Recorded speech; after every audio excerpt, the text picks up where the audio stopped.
What's up, everybody? I'm QB for Culturalist Theory, and we are back with another ranking. This is one you guys have been asking for a while. He's a country boy from Tappahannock. His words, not ours. CB has been on the scene since he was 16. Over his 15-plus year career, Chris has dropped 10 solo studio albums, a collab with Tyga, and a handful of other mixtapes. Brown has been hailed as one of the best artists of all time due to his prolific catalog, innovative dance styles, and captivating live performances. Today, we're seeing how those solo studio albums stack up against each other and what truly deserves to be called his best album. If you like what you see, hit that thumbs up, drop a comment below, and subscribe so you don't miss a list. Now that that's out of the way, let's get to it. Number 10, Heartbreak on a Full Moon. You ever heard the saying, bigger isn't always better? Nowhere will you find a better example of this other than this singer's 45-song, 3-hour-long 8th studio project. In an era of diluted streams and short attention spans, Breezy put it all on the line, and while we admire his work ethic, we can't say that the album is heavy on replay value. Home to some solid tracks, the album is by no means a complete waste of time. It's just tedious to sort through the nearly 50 tracks to find the handful of songs that make it worthwhile. Club bangers, Party featuring Usher and Gucci Mane, Pills and Automobiles, and High End each give you something to turn up to. Strong album cuts like the title track, Paradise, and Runaway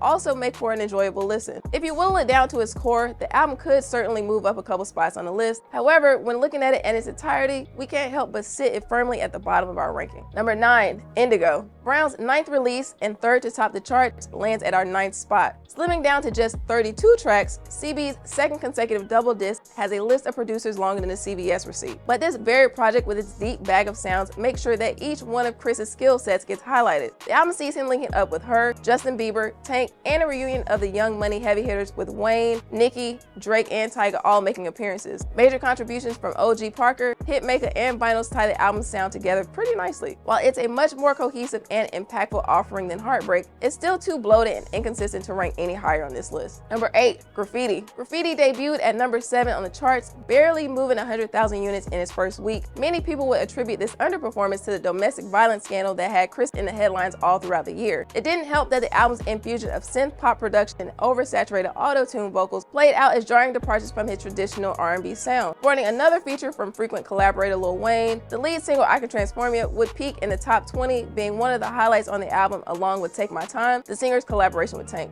Despite the album being critically and commercially panned, it's not as bloated as the aforementioned albums, coming up at a lean 13 tracks for the standard edition. So he gets points for trimming the fat. Chris also did write virtually every song on the album, so kudos to him for taking creative control and netting 2 Grammy nods. Number 7, Breezy. CB's most recent release makes it to number 7 on our list. With a mere 24 songs and runtime of an hour and 20 minutes, Breezy interestingly holds the title of Brown's shortest album in nearly 7 years, linking up with everyone from Lil Baby and ESTG to Wizkid and 5 Foreign. Then again with Lil Wayne on Possessive, Breezy sees Chris collaborating with some of the biggest names in the industry. The album would debut at number 4, moving 72,000 copies in its first week, to the disappointment of Brown himself, feeling that the release didn't get the support it deserved. Ultimately, while we feel Call Me Every Day, Catch a Body, and Psychic are some of the strongest releases in recent memory, the album fell out of rotation too quickly to make it any higher on our list. We just hope moving forward, Chris goes back to his 12 to 15 song track list, giving his album cuts the best chance to stand out and be appreciated. Fun fact, Possessive marked the 7th time Chris tapped Weezy for an album feature. We know he's had collab projects before with Tyga and Young Thug, but if he were to do another, would you rather see him do it with Lil Wayne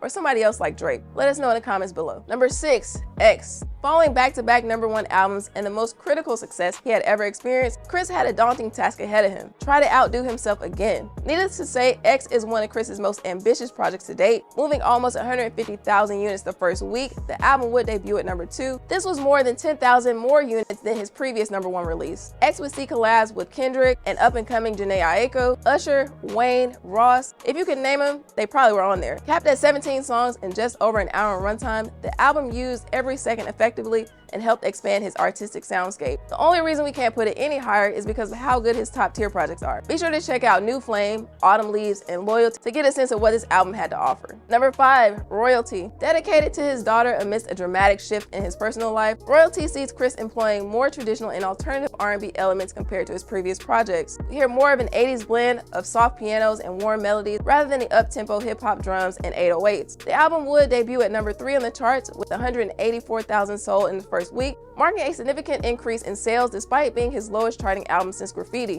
While the singles released for the album didn't make the impact anticipated, Back to Sleep would go on to reach the top 20. Brown would direct 8 music videos for songs off the project, structuring them as a linear story, which demonstrated a big leap in artistry that he hadn't exhibited before. Royalty would receive moderate praise from critics, but we still feel like it's one of the more underrated projects. Check out Proof, Liquor, and Little Bit before you take our word for it though. Don't shoot the messenger. Number 4. Fortune. Brown's would-be double CD fame resulted in a sequel of sorts in this album, earning him his second straight #1 debut. Fortune sees a more mature Chris reflecting on past mistakes, exploring themes of vulnerability, and a renewed focus on intimacy. The album would see Chris teaming up with artists like Nas, Big Sean, and Wiz Khalifa, while continuing his work with the Runners, the Underdogs, and the business behind the boards. Fortune also features writing from then up-and-coming R&B acts 7 Streeter and Money Long. The project didn't enjoy the same commercial success as its predecessors and would be at the bottom of a lot of critics' year-end lists due to its lyrical content. While we agree the lyrical content can leave a lot to be desired in some places, the improvement in production compared to Fame makes the choice between the two a toss-up. Number 3. Fame. Standing for Forgiving All My Enemies, Chris Brown's 4th studio album would also be his first Billboard chart topper. On top of moving 270,000 units in his first week, his second highest career mark, the album would also grab Chris's only Grammy for Best R&B Album and cement his claim to superstar status. The highs are super high on this project as 3 of the album's singles, Yeah 3 Times, Beautiful People, and Look at Me Now, would all enjoy international commercial success, with the latter being one of Breezy's most successful songs in the US. And we gotta give mad love to tracks like No BS, She Ain't You, Deuces, and Wet the Bed. However, the album's incorporation of EDM creates some skippable moments like the song Say It With Me.